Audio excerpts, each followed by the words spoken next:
कल बहुत सारे स्टूडेंट्स ने IBPS AFO मेंस का एग्जाम दिया होगा और वहाँ पे एक क्वेश्चन न्यूट्रन मॉइस्चर प्रोब से पूछा गया था।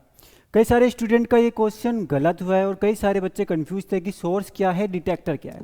तो इसीलिए वो गलती हमसे दोबारा ना हो, तो आज हम लोग न्यूट्रन मॉइस्चर मीटर क्या है उसको थोड़ा अच्छे से समझ लेते हैं।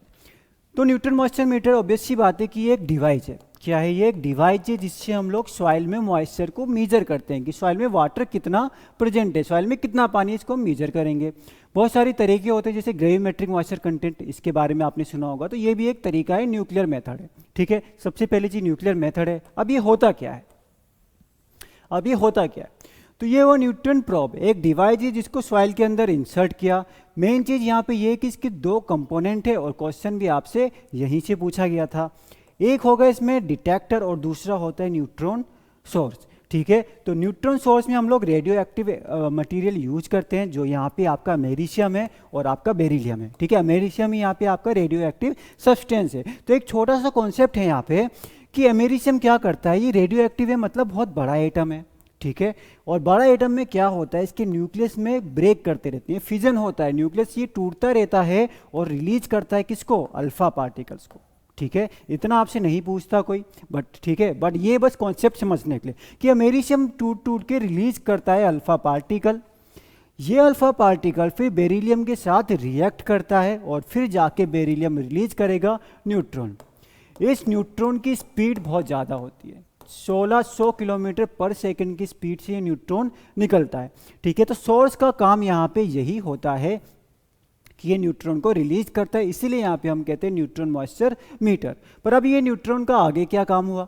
ये न्यूट्रॉन इतनी स्पीड से निकला और फिर ये क्या करेगा, जो आपके सॉइल में वाटर प्रेजेंट है, ठीक है, जो आपके सॉइल में वाटर प्रेजेंट है HOH, हाइड्रोजन और न्यूट्रॉन को जो साइज होता है दोनों लगभग बराबर साइज के होते हैं। तो ये न्यूट्रॉन वाटर के जो हाइड्रोजन है इनसे टकराएगा, इनके साथ कोलाइड करेगा और 1600 किलोमीटर पर सेकंड से इसकी स्पीड न्यूट्रॉन की हो जाएगी 2.7 किलोमीटर पर सेकंड।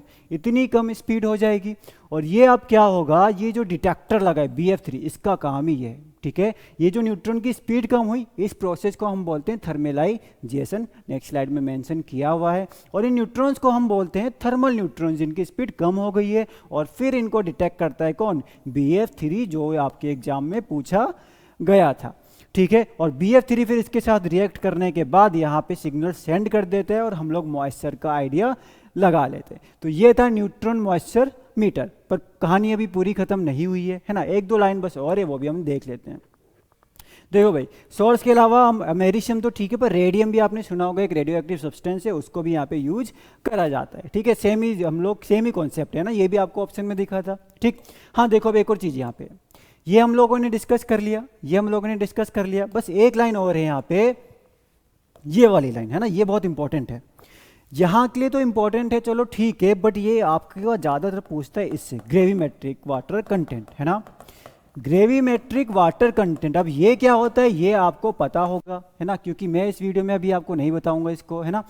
तो ग्रेविमेट्रिक वाटर कंटेंट में आपसे पूछता है, बट आपसे इसमें क्या पूछता है, क्योंकि इसका अलग है। बाकी आप सब देखोगे ना, जो भी मेथड होते हैं अलग अलग, वो आपके नॉन डिस्ट्रक्टिव, इनडायरेक्ट, इन सिटू होते हैं, पर ग्रेविमेट्रिक में ऐसा नहीं है। इसमें आपका डिस्ट्रक्टिव हो जाएगा, डायरेक्ट हो जाएगा और एक्स सिटू हो जाएगा। जो आप लैब में करते हो, सॉइल को बाहर से लेके आ रहे हो, लैब में कर रहे हो, तो एक्स सिटू हो गया। सॉइल पूरा डिस्ट्रॉय कर रहे हो, डायरेक्ट सॉइल का वाटर मेजर कर रहे हो। पर यहाँ पे क्या करोगे, न्यूट्रॉन का यूज करके वाटर मेजर कर रहे हैं, तो इसलिए क्या है, इनडायरेक्ट होता है।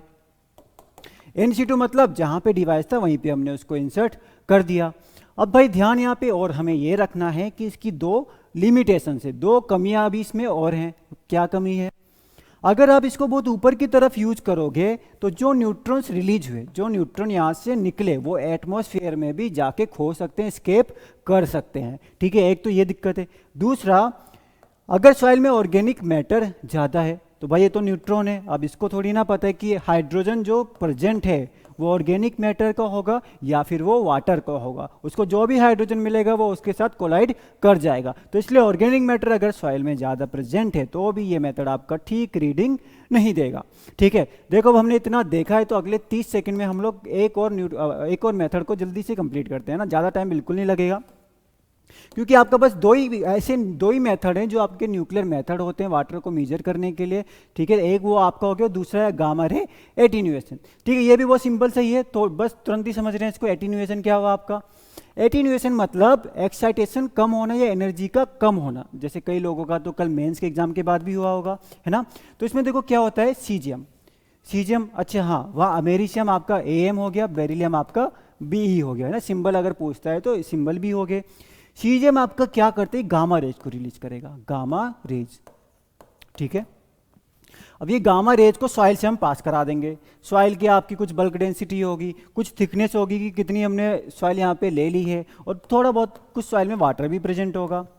अब इन सब पे डिपेंड करते हुए जो यहाँ पे हमें गामा रेज मिलेगी यहाँ पे, उसकी क्या होगी, वो आपकी गामा रे थोड़ी सी एनर्जी कम हो जाएगी, क्योंकि बीच में तो हमने इतनी सारी चीज़ों से उसको निकाला है, ठीक है। और इसी चीज़ को यहाँ पे डिटेक्ट करेगा, यहाँ पे डिटेक्टर होगा NaI, थेलियम एक्टिवेटेड NaI, ये इस गामा रेज को डिटेक्ट करेगा जिसकी एनर्जी क्या हुई है, कम हो चुकी है। और फिर ये हम इससे आइडिया लगा लेंगे कि सॉइल में मॉइस्चर कितना प्रेजेंट है। तो ये दो मेथड थे आपके जो न्यूक्लियर मेथड है आपके यहाँ पे मेजर करने के लिए। तो आपको ये चीज़ें जानना भी जरूरी है और सारे सब्जेक्ट को थोड़ा अच्छे से डीप में पढ़ना जरूरी है, क्वेश्चन क्योंकि पूछे जा रहे हैं। तो आई होप आज का टॉपिक आपको ये समझ में आया होगा। नेक्स्ट वीडियो में मिलेंगे आपसे और किसी टॉपिक के साथ। Thank you so much.